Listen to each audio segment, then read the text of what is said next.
Hi, my name is W. Matthew Hoover, and this is your second lesson for guitar.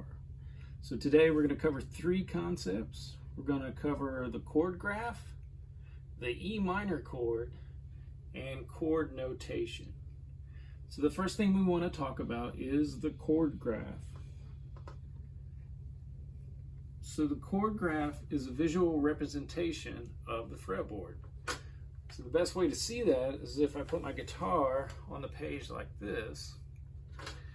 These two small lines running across here is this part of the guitar, which is called the nut. The lines going down are strings, and the lines going across are frets. Okay. The numbers on there are your fingers, your left-hand fingers. 1, 2, 3, and 4. So if we look at this diagram, it's like I take my second finger, put it on the 5th string 2nd fret, and my third finger, or my ring finger, and put it on the 4th string 2nd fret. So it's going to look like this. Now, you see these circles up here. So this circle is above the 6th string, this one's above the 3rd, this is above the 2nd, and this is above the 1st. That means you strum those strings, but you do not fret them. So the only two strings you fret are strings 5 and 4. So that's going to give you this. And then if I strum it, let me turn up my volume. So that's going to be my E minor chord. So that brings us to our next topic, the E minor chord. I like to teach the E minor chord first because it's one of the easiest chords to learn, and it's also one of the coolest sounding chords. So when you're making the E minor chord, you're going to put your second finger on the 5th string 2nd fret, your third finger on the 4th string 2nd fret. Then you're going to take your pick and you're going to strum 6 strings. Okay. There's a couple things to keep in mind.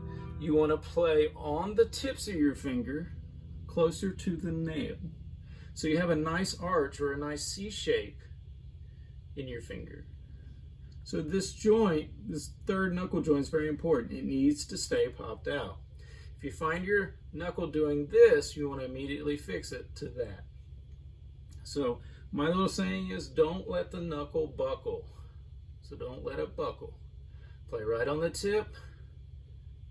Have this shape in your finger, in both fingers. Okay? The other thing to keep in mind, because we're strumming these other strings open, be careful of this part of your hand. Don't let it touch the bottom of the guitar, because if it does, a lot of times it'll kill that first string. Okay, so a way to test that is to play each string individually. If you're not getting a sound, say getting a sound like that, then you want to adjust your fingering. So that's the E minor chord. Next thing that we come to is chord notation. Now, chord notation is a musical shorthand notation.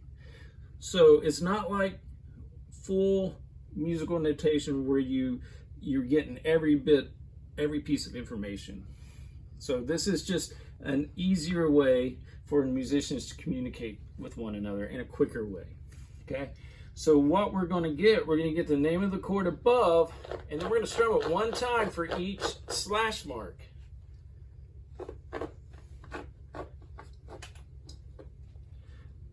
And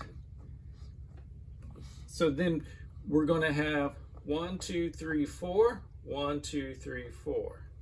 So that these blocks here, these are going to be measures. Okay? So you're going to strum one time for each slash mark. Now each one of these is going to be one count or one beat. And we call each of those counts or beats a quarter note. So that refers to time. So that's the two most important concepts in music, is sound and time. I've shown you how to make a sound. Now we're going to learn how to keep time. So the first thing we need to know is the concept of the beat. And the beat is a regularly occurring sequence of pulses. It's much like our own heartbeat.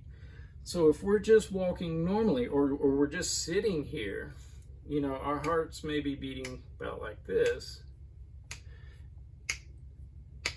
and that it'll be steady and it will be even. Now, if I went outside and ran around my house, my heart would be beating faster, but it would still be steady and even.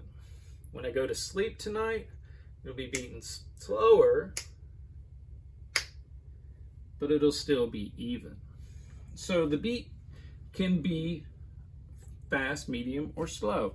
We're going to keep it medium right now because we want to make it easy enough for you to strum this chord, get a good sound, and do it in time.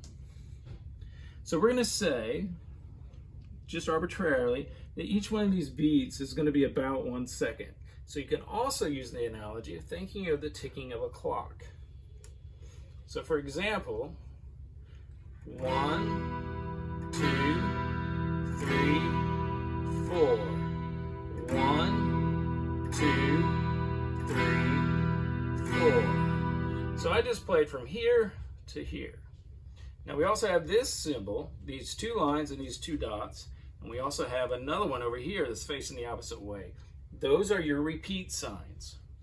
So a repeat sign means just that. You go back and you play it again.